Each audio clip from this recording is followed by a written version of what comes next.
O tema que vamos tratar é: fora da caridade não há salvação.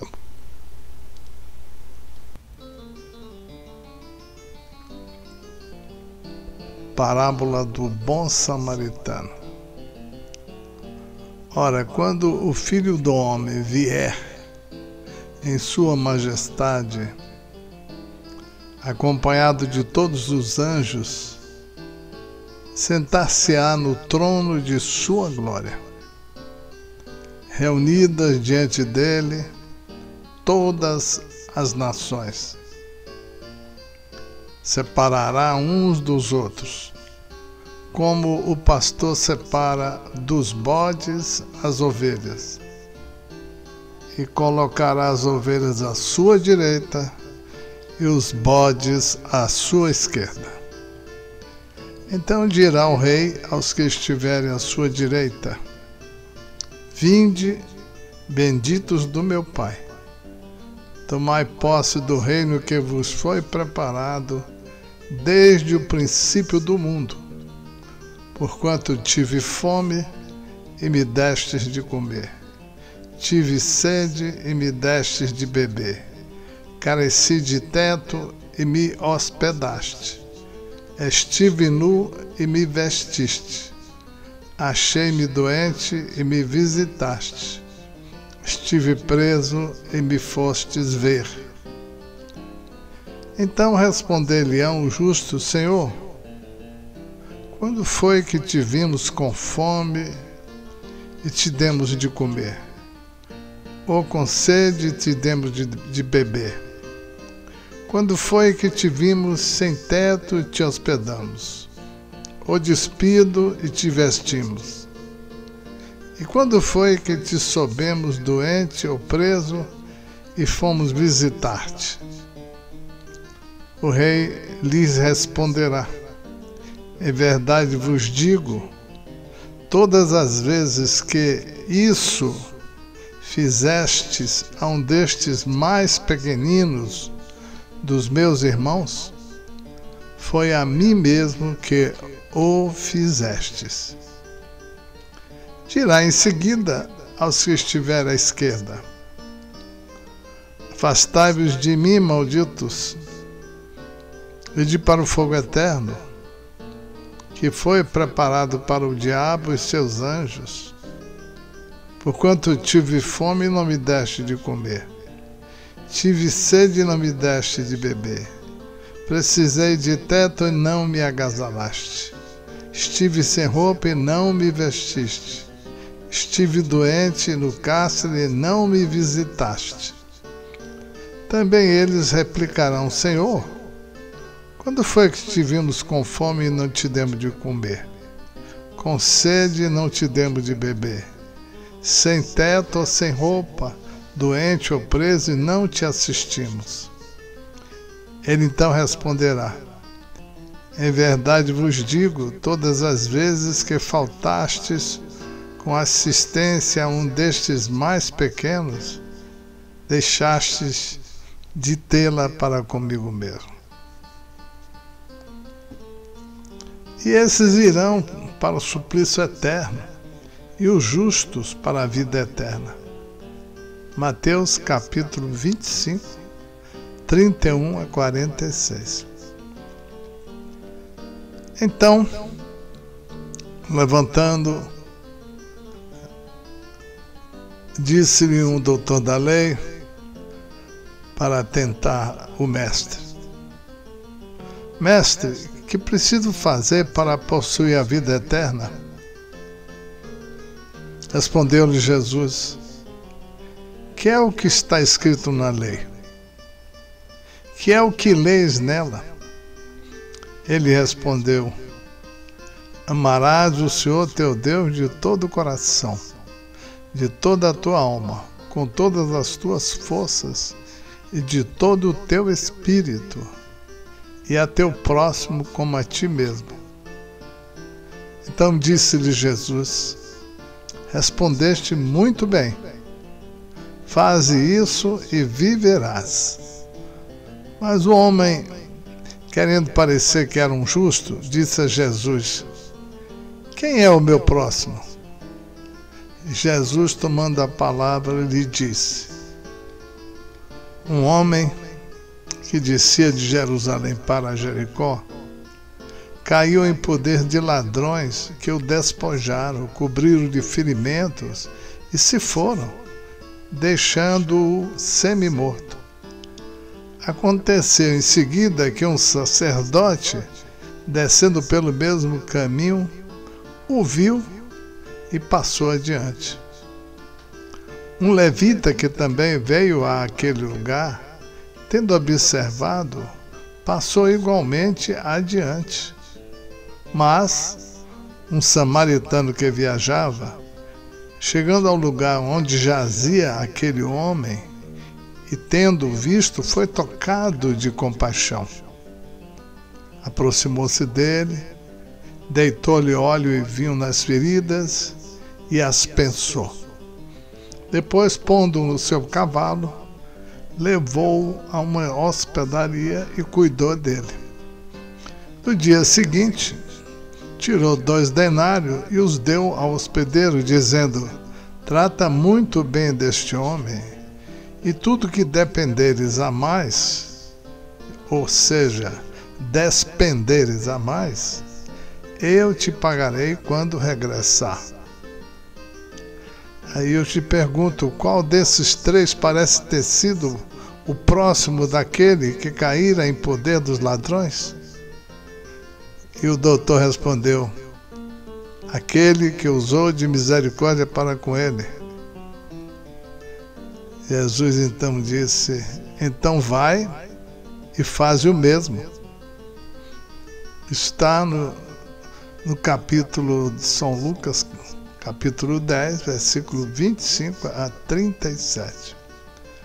Toda a moral de Jesus se resume na caridade e na humildade, isto é, nas 2 virtudes contrárias ao egoísmo e ao orgulho.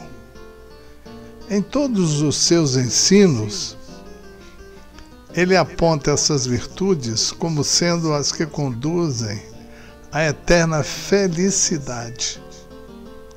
Bem-aventurados, disse, os pobres de espírito, isto é, os humildes, porque deles é o reino dos céus. Bem-aventurados os que têm puro o coração. Bem-aventurados os que são brandos e pacíficos. Bem-aventurados os que são misericordiosos. Amai o vosso próximo como a vós mesmos. Fazei aos outros o que quereríeis que vos fizessem.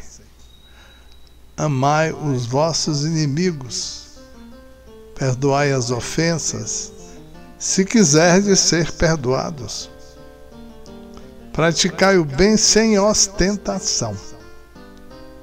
Julgai-vos a vós mesmos antes de julgardes os outros. Humildade e caridade. Eis o que não cessa de recomendar. E o de que dá, ele próprio, o exemplo. Orgulho e egoísmo, eis o que não se cansa de combater. E não se limita a recomendar a caridade. Põe-na claramente e em termos explícitos como condição absoluta da felicidade futura. No quadro que traçou do juízo final, deve-se, como em outras coisas, muitas outras coisas, separar o que é apenas figura e alegoria. Os homens, como os a quem falava, ainda incapazes de compreender as questões puramente espirituais, tinha ele de apresentar imagens materiais chocantes e próprias a impressionar. Para melhor aprenderem o que dizia, tinha mesmo de não se afastar muito das ideias correntes, quanto à forma, reservando sempre ao porvir a verdadeira interpretação de suas palavras e dos pontos sobre os quais não podia explicar-se claramente. Mas, ao lado da parte acessória ou figurada do quadro, há uma ideia dominante: a felicidade reservada ao justo e da infelicidade que espera o mal. Naquele julgamento supremo, quais os considerandos da sentença? Sobre que se baseia o libelo? Pergunta porventura o juiz se o inquirido preencheu tal ou qual formalidade, se observou mais ou menos tal ou qual prática exterior? Não. Inquire tão somente de uma coisa: se a caridade foi praticada, e se pronuncia assim: passai à direita, vós que assististe os vossos irmãos; passai à esquerda, vós que fostes duros para com eles. Informa-se, por acaso, da ortodoxia da fé? Faz qualquer distinção entre o que crê de um modo e o que crê de outro? Não. Pois Jesus coloca o samaritano considerado herético, mas que pratica o amor do próximo, acima do ortodoxo que falta com a caridade. Não considera, portanto, a caridade apenas como uma das condições para a salvação, mas como uma condição única. Se outras houvesse a serem preenchidas, ele as teria declinado. Desde que coloca a caridade em primeiro lugar, é que ela implicitamente abrange todas as outras. Abrange a humildade, a brandura, a benevolência, a indulgência, a justiça, etc. E porque é a negação absoluta do orgulho e do egoísmo. Em Mateus capítulo 22, versículo 34 a 40, está o mandamento maior. Quando diz: mas os fariseus, tendo sabido que ele tapara a boca aos saduceus, se reuniram, e um deles, que era doutor da lei, foi propor-lhe esta questão para o tentar: ó mestre, qual o grande mandamento da lei? Jesus lhe respondeu: amarás o Senhor teu Deus de todo o coração, de toda a tua alma, de todo o teu espírito. Esse é o maior e primeiro mandamento. E aqui está o segundo, que é semelhante ao primeiro: amarás o teu próximo como a ti mesmo. Toda a lei e os profetas se acham contidos nesses dois mandamentos. Caridade e humildade, tal a senda única da salvação. Egoísmo e orgulho, tal a da perdição. Este princípio se acha formulado nos seguintes preceitos e precisos termos, quando diz que amarás a Deus de toda a tua alma e o teu próximo como a ti mesmo. Toda a lei e os profetas se acham contidos nesses dois mandamentos. E para que não haja equívoco sobre a interpretação do amor de Deus e do próximo, acrescenta: e aqui está o segundo mandamento, que é semelhante ao primeiro.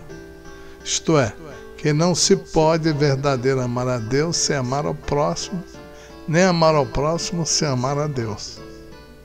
Logo, tudo que se faça contra o próximo o mesmo é que fazê-lo contra Deus. Não podendo amar a Deus sem praticar a caridade para com o próximo, todos os deveres do homem se resumem nesta máxima: fora da caridade não há salvação. Fora da caridade não há salvação. É o capítulo 15 do livro O Evangelho segundo o Espiritismo. Os primeiros itens. Muita paz.